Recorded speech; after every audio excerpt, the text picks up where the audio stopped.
उठा ली जाएगी ना। प्राण त्यागते हुए तो नहीं पता लगेगा शायद उसको तो कब प्राण त्याग देगा, लेकिन डोली तो उसकी जब उठाई जाएगी ना, जब इंसान चाहेगा, उसका मुहूर्त निकलेगा। नहीं कहते, बार बार कहते हैं भाई अभी उसके बच्चे को नहीं आए, परिवार वाले को नहीं आए, वो सब आ जाएं, तो उसके बाद हमने ये सोचा है।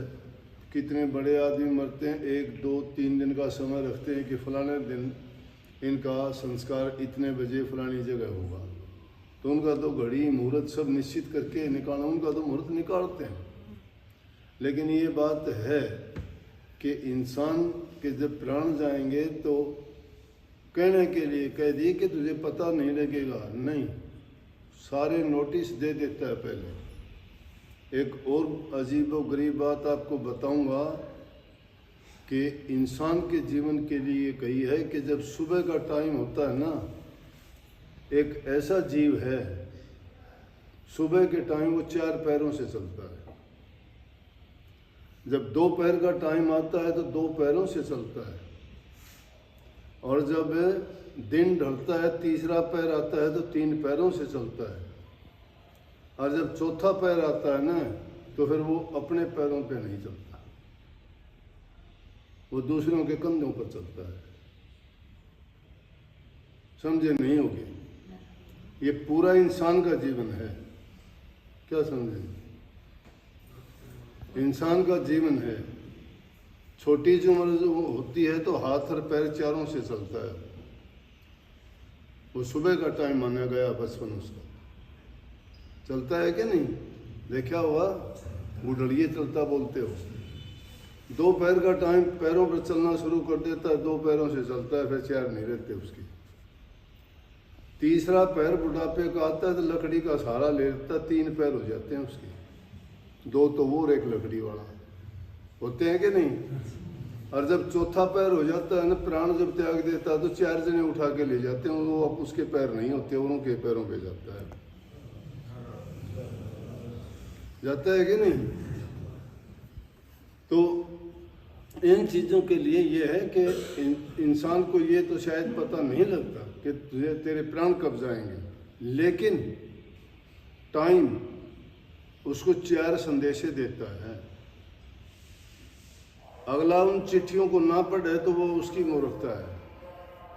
नंबर 1, उसके दांत गिर जाएंगे, पहला चिट्ठा आ जाएगा उसके पास कि तैयारी कर ले भाई।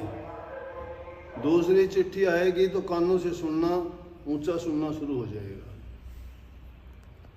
तीसरी चिट्ठी आएगी तो आंखों से कम देखना शुरू हो जाएगा।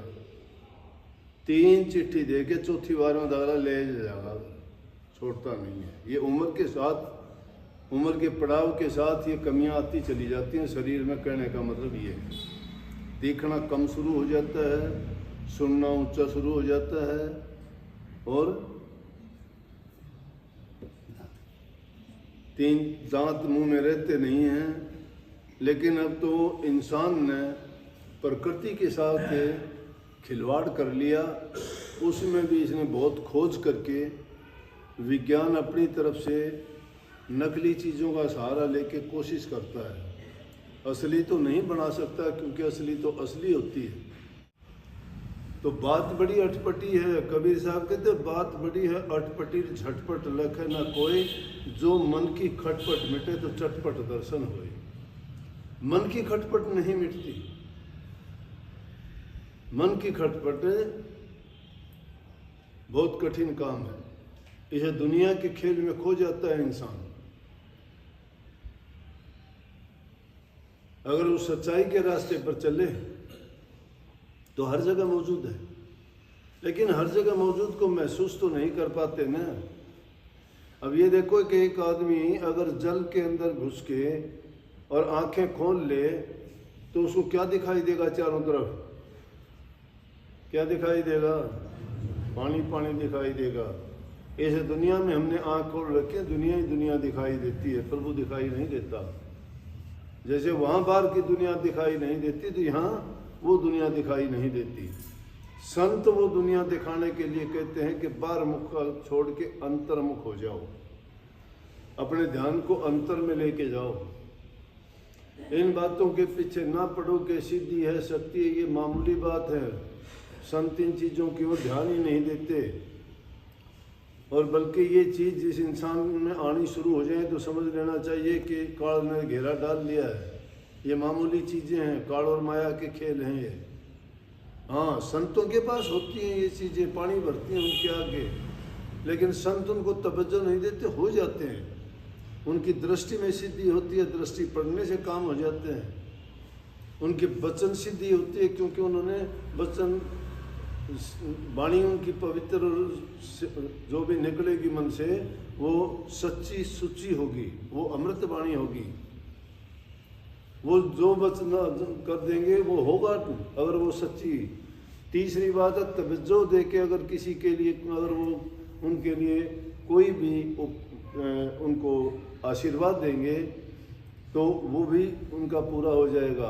अगर वो अपने हाथ से छू के अभिमंत्रित करके उन पर दृष्टि डाल के पूर्ण रूप से अगर वो कोई चीज़ दे तो आदमी की बड़ी से बड़ी समस्या का भी हल हो जाएगा। परंतु संत इन पर इतबार नहीं करते, वो सहज भाव में जो भी करते हैं, जिसका भाव होता है उसके सारे काम हो जाते हैं, और जो सोचता है जिसका भाव नहीं है उसके लिए कुछ भी नहीं।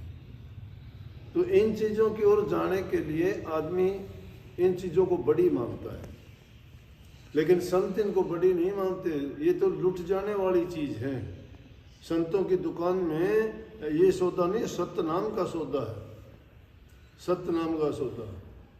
और वो प्रेम के रास्ते से उनको देते हैं। जो सच्चे दिल से प्रेम करता है, उनका जिसका विश्वास दृढ़ होता है और श्रद्धा जिनकी अटूट होती है, तो मैं कहता हूँ कि वही बात है जो रविदास जी ने कही कि मन चंगा तो कठौती में गंगा। परंतु बड़े ताज्जुब की बात है, इंसान सत्संग में रहता है, सभी बातों को सुनता है, वो जानता भी सभी बातें हैं कि इसमें तेरा हित है, इसमें तेरा नुकसान है, तो ये पाप कर रहा है, ये झूठ है, ये कपट है, लेकिन उसका कर्म जिसका खोटा लिख दिया ना, वो बच नहीं सकता। कोई भागी होगा जो संत की बात पर इतबार करके और उनके कहे में चल जाएगा, तो उसके कर्म थोड़े बहुत कट सकते हैं, नहीं तो वो अपने कितने जन्मों तक उसको दुख भोगना पड़ता है, कितने जन्मों तक। इंसान में अकल समझ, किसको अकलमंद मानोगे? दो बातें बोल दे सीख ले वो अकलमंद है। चतुर चालाकी छल कपट या करे वो है बुद्धिमान। बुद्धिमान वो नहीं है। बुद्धिमान तो जिसको वो विद्या आती है वो है, संतों की विद्या वो है, वो अक्षर का ज्ञान नहीं है। उस विद्या को तो स्वामी जी महाराज जी कहे, हे विद्या तो बड़ी अविद्या ते संतन की कदर न जानी, संत केवल प्रेम की सिंधु तो उल्टी बुद्धि कीचड़ सा। कीचड़ है वो, कचरा है दिमाग में भरा हुआ, वो सीखी हुई बात है इधर उधर की, वो अनुभव नहीं है, वो चुनभव है। वो चीजें आकर्षित कर लेंगे किसी को, अपना बना लेंगे। चोर भी बना लेते हैं अपने, डाकू भी बना लेते हैं, निंदक भी बना लेते हैं, एक आध आपने शराबी कबाबी भी अपनी पार्टी बना लेते हैं, क्या बड़ी बात है। लेकिन संत जिस ढंग से बनाते हैं, संतों का जो ज्ञान ले लेता है और जो संतों का बन जाता है उसको परवाह नहीं, बेपरवाह हो जाता है। संत वो कवच देते हैं जीव को जो उनको निर्भय बनाता है, अभय दान देता है उनको। परंतु दृष्टता क्या है कि नाम संतों का लेते हैं, शरण में उनकी पड़ी रहते हैं, और बुद्धि भ्रष्ट इतनी है कि जाके गंदगी में सिर मारते हैं। सुअर वाली नीति है, कौवे वाली नीति है, चोंच जाके भिष्टे में मारते हो, कभी नहीं सुधरते। क्यों सुधरने कैसे? जिसके सिर के ऊपर काल का पंजा रखा जाता है वो नहीं उसको सुधरने देता। नहीं तो संतों की महिमा सुनो, बड़े बड़े डाकू ठग लुटेरे नहीं सुधर गए क्या? बड़े बड़े पापी नहीं सुधर गए क्या? इसीलिए कही संतों की शरण जो की भूसी खा, खीर खांड हलवा मिले तो साके संग में जा। संतों के संग में तो अगर जो के और ऊपर का जो छिलका होता है उसकी भी रोटियां मिले तो अमृत से भी बढ़िया है। और दुष्टों का तो अगर खीर खांड हलवा मिले तो भी वो जहर के समान है, बर्बाद कर देगा। जिस इंसान का संग अच्छा नहीं है डबोता है, वो डबो देता है उसको। तैरने वाला कौन होता है? संतों तैरने वाले क्यों कहते हैं? वो उनको तैरने के लिए वो ज्ञान देते हैं, और वो ज्ञान जो ले लेता है उसका बेड़ा पार हो जाता है। बड़ा कठिन है। तो जो भी चीज सुनो उससे अच्छी चीज निकाल लो, उससे बुराई ना छोड़ दो ना, बुराई ना छोड़ दो। तुम कितनी अच्छी चीज खाते हो, ये मुंह में क्या क्या डालते हो, बहुत बढ़िया से बढ़िया चीज चुन के डालते हो। सुबह को क्या करके निकालते हो तुम? गंध रखा करो उसको अंदर, क्यों निकालते हो? क्योंकि गंध को कोई रखना नहीं चाहता। क्या कर दिया तुमने? बहुत अच्छी चीज थी। कहने लगे, एक बार कहने लगे कि भाई कोई दुनिया में गंदी से गंदी चीज ढूंढ के लेके आओ। गंदी से गंदी एक आदमी आके कहने लगा, जी आदमी का पखाना गंदी से गंदी चीज है। जब उसने ये बात कही सब ने मान भी ली कि हाँ भाई ये गंदी से गंदी चीज है। तो उसी टाइम अन्न देवता खड़ा हो गया, बोला कहे इंसान तो मुझे गंदी करने वाला है, गंदा तो तू है, तेरे से गंदा कोई नहीं है। तेरा संग करके मैं गंदा बन गया, नहीं मैं तो बहुत पवित्र था। मेरी तो पूजा होती थी, यज्ञ में, हवन में, पूजा में, पाठ में अन्न को साफ ही रखते थे। लेकिन तेरा संग किया तो मैं भिष्टा बना। इसीलिए कहिए कि बंदगी करे खुदा की, बंदा बंदगी करे खुदा की तो बंदा है, नहीं तो गंदे से भी गंदा है। ये तो अच्छी चीजों का नरक बनाने वाली मशीन है, और क्या है। इसलिए बंदगी करो मालिक की, उसके नाम को जपया करो, याद किया करो, उनके चिंतन किया करो, भजन किया करो, सुमन किया करो, ध्यान किया करो, तो तुम बंदे हो।